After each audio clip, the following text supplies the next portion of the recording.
Olá, todo mundo. Então, agora a gente vai finalizar o nosso curso falando um pouquinho das apropriações do modelo de equilíbrio geral que foi aí inventado pela primeira vez pelo Leon Walras, como a gente já comentou aqui, com a ideia do mecanismo de tateamento para explicar como que a gente chegava a um equilíbrio com todos os mercados interagindo, e como que esse modelo foi usado a partir do século XX, aí, principalmente com a formalização matemática completa dele, através do Arrow e do Debré, principalmente, né? Mas não só, como a gente já falou, tem vários outros autores que contribuem nesse processo.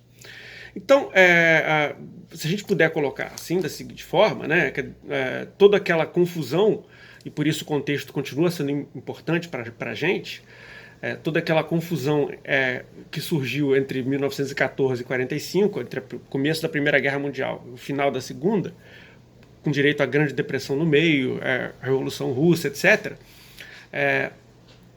tudo isso vai, de alguma maneira, colocar em questão aquilo que a gente está chamando de aplicabilidade da teoria econômica, né? E principalmente os modelos de equilíbrio geral de Walras, como a gente já sabe pela via do Baroni, 1908, poderiam ser aplicados a economias socialistas se a gente tivesse informações adequadas sobre a produtividade dos fatores de produção e as preferências dos indivíduos, né?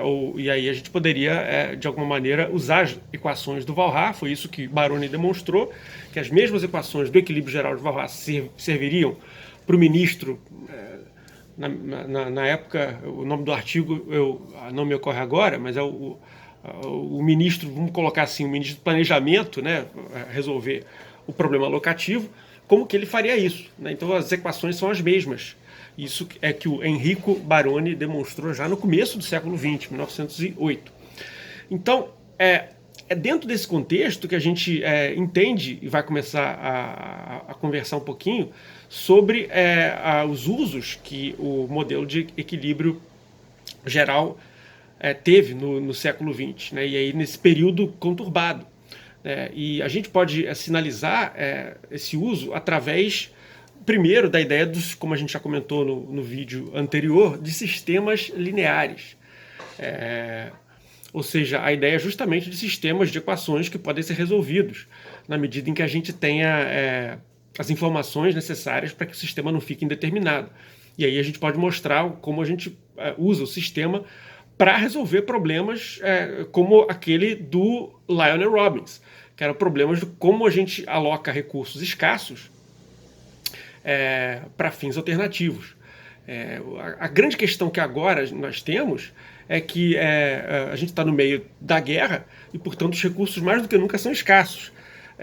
E mais do que nunca também, os fins alternativos que a gente tem são poucos, né? A gente não tem a ideia de que os indivíduos estão todos se movendo em diversos fins, como a gente imagina que seria numa economia descentralizada, de mercado perfeitamente competitiva, mas vocês percebam que o Robbins não pressupõe a ideia justamente de mercado competitivo, né? Ele só está dizendo que a base da economia que os economistas estudam é a alocação de recursos escassos quando há fins alternativos, né? É uma teoria da escolha, portanto, uma análise de custo-benefício. E o Robbins, inclusive, queria e participa do debate do cálculo socialista, também com essa questão da informação. Então, o problema que a gente tem durante a guerra é como alocar os recursos escassos da guerra para os fins, como, por exemplo, fazer defesa, proteger a nação, ou não permitir a queda, a fome generalizada. Então, os fins, digamos eles ficam de uma maneira restringidos, de forma que esse problema do Robbins quase deixa de ser puramente econômico para ser um problema basicamente técnico, né? O problema, na verdade, esse seria o sonho socialista, né? Se a gente conseguir dizer ou chegar à conclusão de quais são de fato as necessidades verdadeiras e as utilidades que as pessoas precisam, se a gente souber isso, nós podemos de fato resolver o problema econômico como um problema puramente técnico. A gente tem tais meios escassos e o fim é esse, né? A ordem de prioridades é essa, né? E no caso da guerra, a gente chega próximo disso. Portanto, a ideia de que a gente tem problemas que podem ser resolvidos dessa maneira, através daquilo que vocês aprendem se eu não me engano, em álgebra linear, né, com resoluções de simplex, tem a ver com essas questões, né, quer dizer, maximização sobre restrição. Quer dizer, você tenta dar o máximo de recursos, dado um fim qualquer, uma função de utilidade qualquer, com uma restrição. E aí problemas famosos, como por exemplo o problema da dieta, que a ideia é justamente que nós temos uma quantidade X de pessoas que têm que ser alimentadas com uma quantidade Y de nutrientes, colocar aí vitaminas, carboidratos, proteínas, gorduras, com o mínimo de gasto. Como isso é feito? Vocês percebam aí que aí na análise do Robbins está por trás e que isso é facilmente analisável dentro de um modelo onde a gente pode colocar as equações lineares para resolver. Outra questão do problema do transporte, também muito importante durante o período da guerra. E depois com as guerras que vão acontecer também no período da Guerra Fria. A ideia é que a gente tem uma quantidade de consumidores que precisam receber a quantidade máxima de recursos com o mínimo de custos de transporte de fábricas que estão em outras localidades diferentes de onde estão os consumidores. Esse é outro problema, que é facilmente resolvido aí nessa questão, do problema de maximizar a utilidade, no caso dos consumidores, tendo restrições de custo de transporte. Mas percebam que todos esses problemas que ele está imaginando tem um planejador por trás, né? Então a ideia de planejamento é absolutamente forte nesse período. Não tem como a gente evitar a ideia de planejamento. No período tanto que se inicia aí na Segunda Guerra Mundial, como no pós-guerra, onde vão ser montados, como a gente já comentou aí, os estados de bem-estar modernos. E a ideia de o uso de política monetária e fiscal permanentemente ativas, para que nós possamos manter a economia num pleno emprego e próximo aí da capacidade máxima de produção. Então, a ideia de uso de sistemas lineares, né, e aí o modelo também da matriz de insumo-produto de Leontief vai ser o exemplo mais importante, pode ser usado dentro de uma visão keynesiana, né? Se a gente imaginar aí que a oferta tem que ser igual à demanda, nada para a gente gerar o equilíbrio, nada nos garante, né, que todos os insumos que entram na produção e vão gerar a produção vão encontrar demanda. Então, dentro dessa demanda final que a gente imagina, dos produtos que são produzidos, vai ter aí o consumo, bens de investimento e vai ter os gastos do governo. Então, a gente pode imaginar, dentro de um espírito keynesiano, onde a gente já não assume a ideia de que economias de mercado competitivas geram o máximo de pleno emprego, a gente pode usar essas equações, sistemas lineares, para mostrar quanto que o governo, por exemplo, tem que colocar de recursos para fazer com que o sistema feche, digamos assim. Ou seja, que as equações que nos dão a produção batam com a demanda. E aí, no caso, a gente está pressupondo que a demanda é insuficiente. Portanto, temos um problema de demanda agregada, que é um problema tipicamente keynesiano que está sendo colocado. E, portanto, essa é uma das interpretações possíveis também do uso da teoria geral, através do uso de modelos de equilíbrio geral. Quer dizer, eu não vou entrar nisso agora, porque isso é tema não do nosso curso, mas a teoria geral tem, vamos colocar assim, talvez 3 interpretações mais importantes, que é a interpretação fundamentalista, que a gente pode colocar, que é aquela que lê mais com cuidado o texto do Keynes, e é muito baseada principalmente no capítulo 12 da teoria geral, que tem a ver com o estado das expectativas no longo prazo, e com a ideia de espíritos animais, etc. Temos também a interpretação neoclássica, que vai vigorar nesse momento aqui, chamada da síntese neoclássica, do Paul Samuelson, através do modelo ISLM, que vocês já viram em macro aí com o John Hicks. E temos aí esse terceiro modelo que eu estou colocando aqui agora. Na verdade, que a ideia do Keynes pode ser vista, na verdade, dentro de um modelo de equilíbrio geral, onde a gente tem um desequilíbrio aí entre oferta e demanda, e que, portanto, a gente tem que estudar as possibilidades de levar de um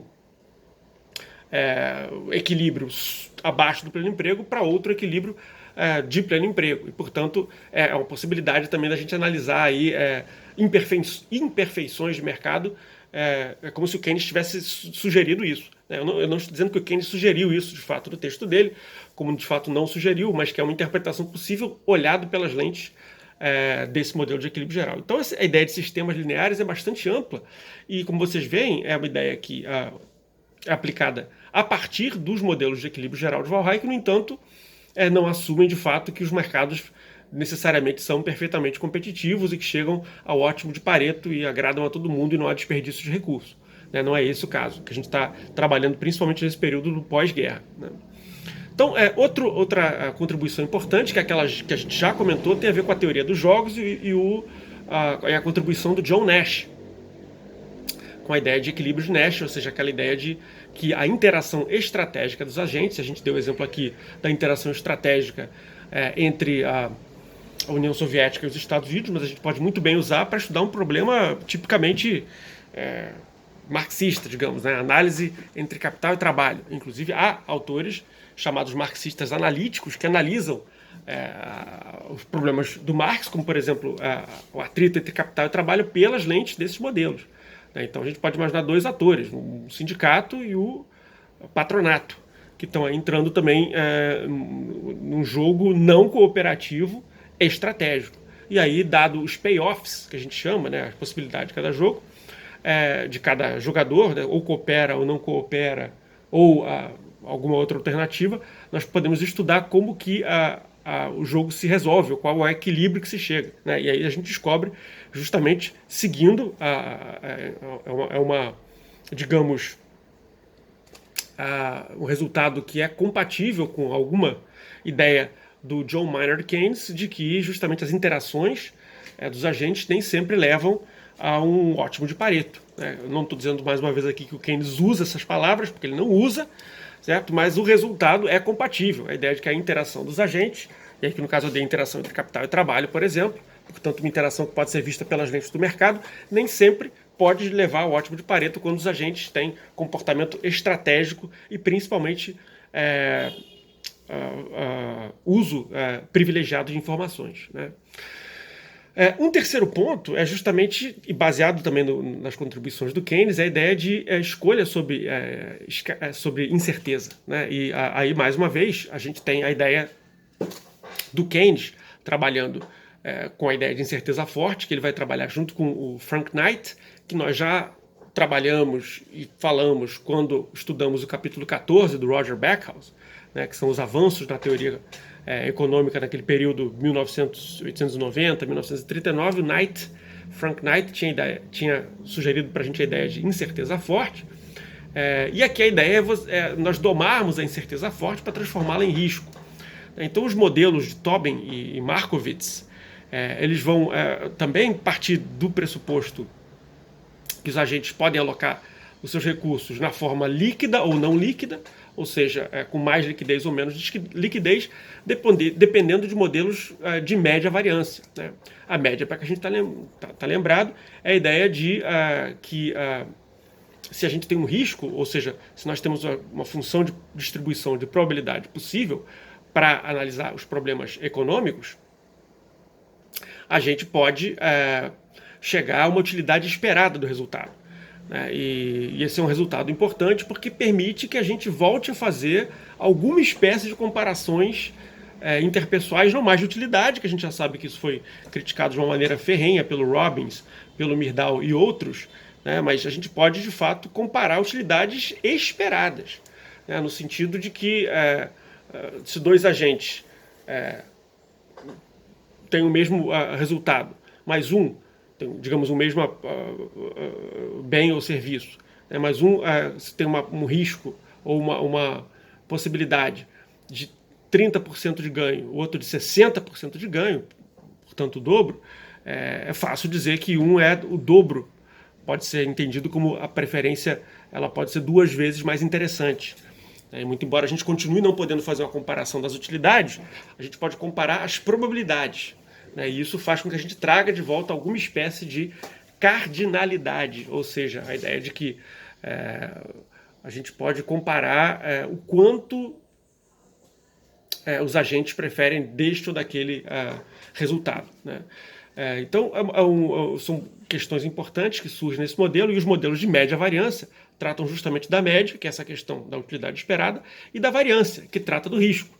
Né? Ou seja, quanto mais distante da média é possível o resultado, né? Ou seja, a variância dele, maior é o risco. E quanto menor a variância, menor será o risco.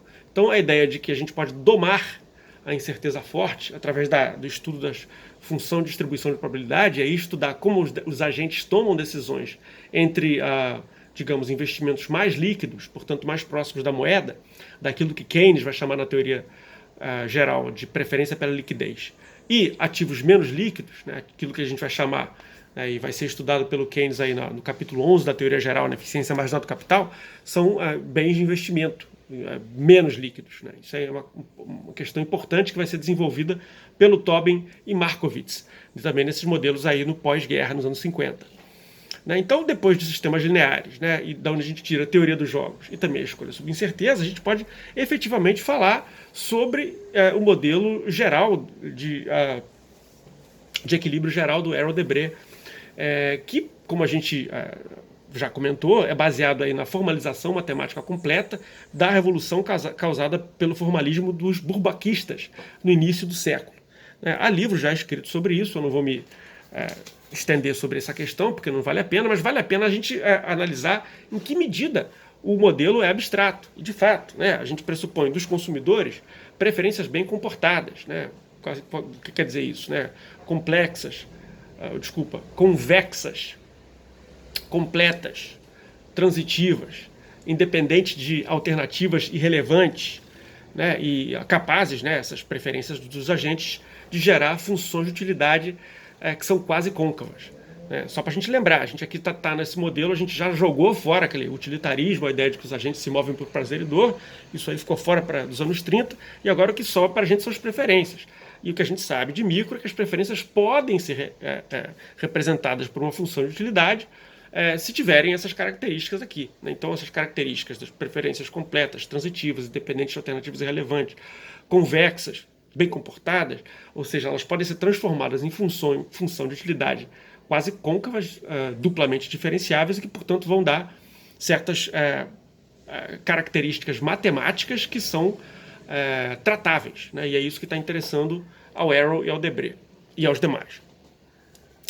A gente também tem uma economia de mercado, né? Não só a gente, mas o mercado, a estrutura, que a gente, se fosse institucionalista, chamaria isso de estrutura institucional, pressupõe esse mercado absolutamente abstrato, né? Onde a gente pressupõe competição perfeita, informação perfeita, a moeda como puro meio de troca, previsão perfeita, ou como colocar dessa forma, né? Preferências pelo futuro que podem ser determinadas por uma função de distribuição de probabilidade, né? Perfeita divisibilidade de bens, ausência de poder de monopólio, todas aquelas abstrações que normalmente a gente adota nos modelos de micro. Né? Então, essa economia abstrata é uma economia perfeitamente competitiva que gera justamente o mesmo tipo de firma abstrata que a gente vai ter com relação ao consumidor abstrato também. Né? Então, com base justamente na ideia de que a gente tem consumidores abstratos e uma economia abstrata, quer dizer, um ambiente em que eles atuam, né, que esses consumidores abstratos atuam, a gente pode mostrar, isso foi mostrado por esses dois, nesse artigo de 1954, se eu não me engano, publicado justamente na revista Econométrica, que existe, de fato, né, um ponto de equilíbrio que faz com que todos esses agentes, tendo suas funções próprias de utilidade nesse mercado, eles cheguem a um equilíbrio. Né? Evidentemente, vocês podem estar se perguntando, mas isso aí é uma coisa completamente abstrata. Né? A ideia deles é que, de fato, e nesse modelo isso é o mais interessante, analisar que a gente não trata simplesmente de bens, como a gente imagina bens físicos, né? Mas aquilo que o Arrow chama de bens contingentes. O que são bens contingentes? A teoria do bens contingentes, de alguma forma, coloca para a gente, ou joga para outros lugares, aquele antigo e velho problema da especificidade histórica. Né? Na medida em que, como hoje, por exemplo, a gente está com um tempo chuvoso. Então a gente vai ter a ideia de um guarda-chuva, né, que é um bem específico de um lugar, vai ser contingente se ele depende, por exemplo, o valor dele, o preço que os consumidores vão estar dispostos a pagar no mercado, vai depender do tempo de entrega dele, né? Onde ele está, da situação da natureza, né? Do estado de natureza e das características físicas do bem.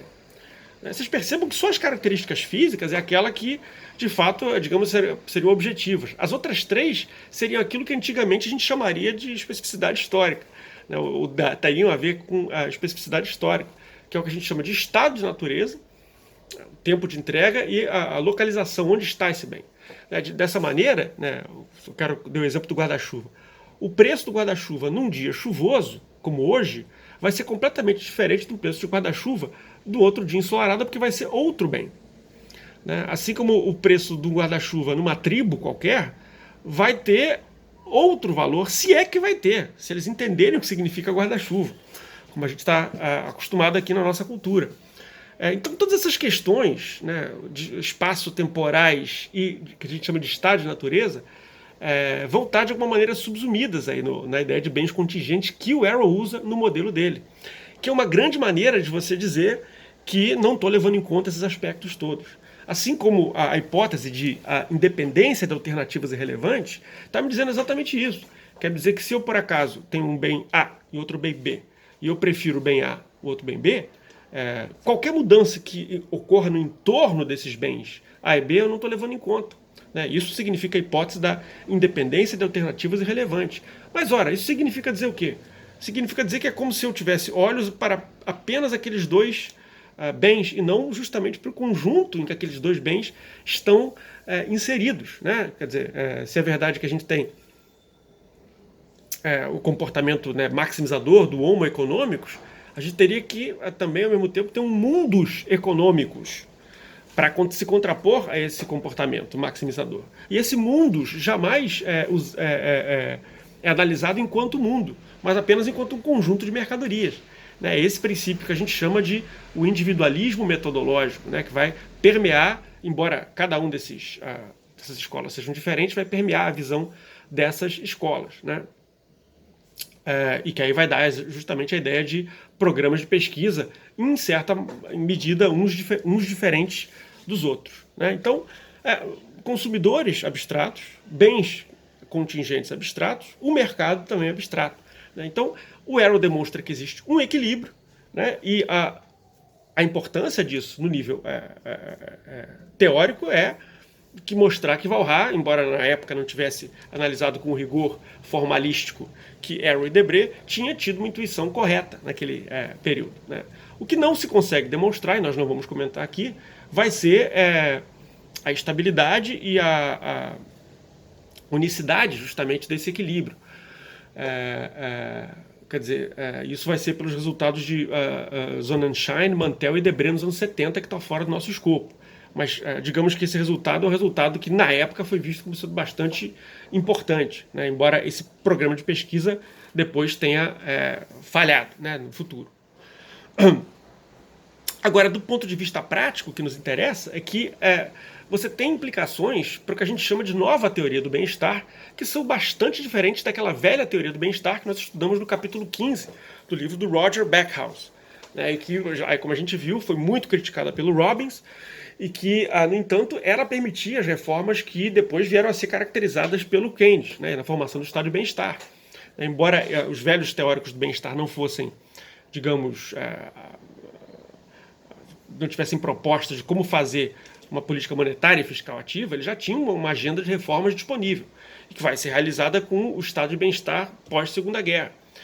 E isso era a velha teoria do bem-estar. Agora, o que a nova teoria do bem-estar nos diz é que esse equilíbrio competitivo, que a gente mostrou que de fato existe, ele gera uma distribuição de recursos que é Pareto eficiente, né? Ou seja, e esse é o chamado primeiro teorema do bem-estar, né? Qualquer equilíbrio competitivo que a gente chegue pela via do mercado gera uma distribuição de recursos não desperdiçável, né? Ou seja, Pareto eficiente, né? Agora, se na velha teoria do bem-estar a gente tinha a hipótese de criticar, de um ponto de vista da comparação interpessoal de utilidades, a distribuição, aqui nós não temos mais essa possibilidade de fazer a crítica de uma distribuição desigual, por exemplo. A gente só diz que não tem desperdício, né? O que nos lembra aí o nosso caso do ex-dono de escravos e do ex-escravizado no dia 14 de maio de 1888, no caso brasileiro. Você não pode dizer nada a partir das trocas que esses dois novos atores sociais vão fazer, o ex-escravizado e o ex-dono de escravos. Você não tem como dizer, de um ponto de vista da teoria econômica pura, que está sendo desenvolvida aqui, mas que já tinha sido aventada, aí, como a gente já viu na crítica do capítulo 6 que o Lionel Robbins faz, a velha teoria do bem-estar, que esse equilíbrio de Pareto a gente não tem como dizer que um é melhor do que o outro necessariamente. Né? Para isso, vai ter a ideia de que a gente tem um segundo teorema do bem-estar, né? Que a gente pode, de fato, se a gente achar, por motivos que não são da economia pura, mas são por motivos éticos, que uma determinada distribuição é muito ruim, do ponto de vista da desigualdade, nós podemos fazer uma redistribuição, né, que pode, por sua vez, chegar a um equilíbrio também de mercado perfeitamente competitivo e que, portanto, gera um equilíbrio Pareto eficiente. Né? Basicamente, essa ideia que a gente vê, né, no nosso curso, na aula, dos pontos na curva de contrato do Edgeworth. Né? Cada um daqueles pontos sinaliza uma distribuição de Pareto eficiente, que, no entanto, umas são mais igualitárias que outras. Né? Embora a teoria pura nos diga que a gente não pode dizer qual dessas distribuições Pareto eficiente é melhor do ponto de vista ético, a gente não pode dizer isso, o que a gente garante é que todas elas são eficientes Pareto. Né? Essa é a nossa, digamos, medida ética. E se a gente quiser fazer alguma distribuição, aí temos que analisar uma teoria ética qualquer. Podemos voltar a analisar a teoria do ponto de vista utilitarista, podemos utilizar uma teoria do Nozick, ou podemos utilizar uma teoria do Rawls, né? A teoria da ideia de que a gente tem os bens primários, etc. Enfim, a gente pode fazer teorias mais de caráter marxista, não importa. O que importa é que é possível a gente fazer essa análise, né? Do ponto de vista ético, mas não da economia pura, certo? Para fazer uma redistribuição, certo? Agora, o que sobra para a gente aí, na verdade? Né? Então, quer dizer, a gente tem, aparentemente, essa separação aí entre a teoria pura e os resultados da economia, de Pareto eficiência, né? Então, quer dizer, como a gente não tem mais como dizer se uma economia mais ou menos desigual é melhor do que outra, a gente deixa essas discussões para a ciência política, para filosofia política, para autores que estudam a ética. Né? E, enquanto economistas, nós nos colocamos de uma maneira enquanto economistas puros, de uma maneira neutra acerca desses resultados. Que, no entanto, como a gente já comentou, servem muitas vezes como estofo científico para que a gente faça determinadas reformas, porque, enquanto economistas puros, nós podemos dizer que a determinada distribuição, se levada pelo mercado puro, perfeitamente competitivo, é ótima de Pareto, portanto é eficiente, não desperdiça recursos. Então é aquele problema que nós comentamos já da cama de Procusto. A ideia de que a gente, ao adotar esses modelos puros, sem atentar para as especificidades de cada local, de cada país, nós corremos o risco de fazer com as economias locais como o Procusto fazia com as vítimas dele.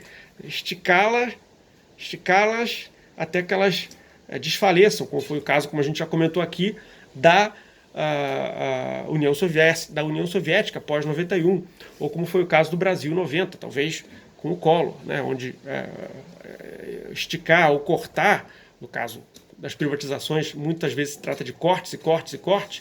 Isso não pode ter um efeito necessariamente bom, como muitas vezes de fato não tem.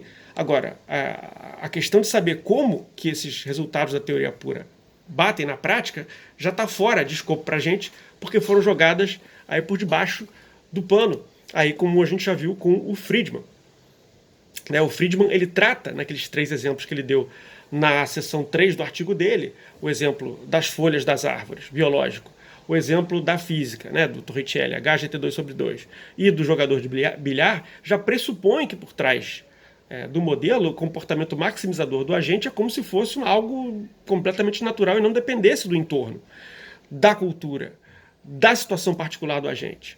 Né? E ao não supor isso, nós corremos o risco imenso de cometer vício ricardiano, cometer a indeterminação de Sênior, usar a teoria ideologicamente e, de uma maneira, fazendo muito mais prejuízo do que vantagens. Né? O uso ideológico, basicamente, é a ideia de que se é mercado é bom, né? Não questionando que tipo de mercado está sendo colocado em determinada situação, aceitando, de certa forma, o status quo. A indeterminação de Sênior é nos dizer, se o resultado de mercado é esse, então devemos fazer isso. Não devemos fazer nada, né? A indeterminação de Sênior nos proíbe de dizer o que a gente deve fazer. Ela só nos mostra o que pode acontecer caso a gente decida tomar esse, aquele ou aquele rumo de decisão, né? E o vício ricardiano, obviamente, né? Nós olhamos para qualquer comunidade e dizemos, se nós dermos recursos para eles e isso aqui virar um mercado, ou seja, se a gente tiver essa mentalidade pura e aplicar diretamente na prática, a gente pressupõe que isso vai gerar o máximo de bem-estar possível, o que evidentemente não é visível. A gente tem pesquisas, por exemplo, que grupos indígenas que recebem recursos muitas vezes monetários, por exemplo, porque uma petrolífera vai passar dutos sob a tribo, e por isso, como compensação, você dá dinheiro para as pessoas, pressupondo que essa compensação vai maximizar o bem-estar, você acaba gerando uma destruição da própria tribo, da própria comunidade, porque a gente não vê a especificidade justamente do local em que aquilo está acontecendo, o que é muito negativo e passa a ser aí algo que é constante da economia. Isso aí passa a ser possível a partir dos anos 50, como a gente está colocando, e a minha sugestão, ou pelo menos assim, parece que isso piora dos anos 70, certo? E aí nos anos 90 vai ser esse período onde cai a União Soviética, a gente vai ter aí o máximo de possibilidade de gerar esse tipo de análise, onde você corre o risco de cair no vício ricardiano na indeterminação de Sênior, e isso de alguma forma vai sendo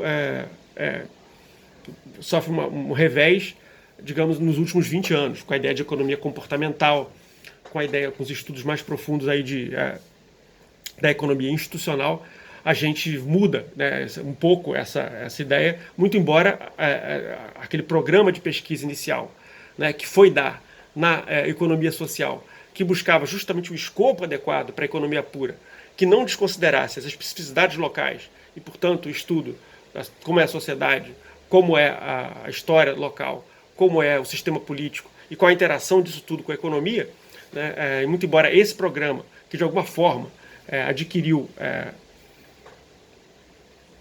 consistência, né, pela voz do Alfred Marshall e do Max Weber, embora fossem programas que jamais tivessem sido terminados, esse programa não voltou mais, né? Quer dizer, a gente tem ideia de sociologia econômica, como eu já comentei com vocês, onde volta-se algumas ideias do Weber, mas tal como a gente analisou, pelo menos a grande parte do que a gente chama de mainstream da economia não volta para isso, embora nos últimos 20 anos estudos de economia comportamental e das instituições, da nova economia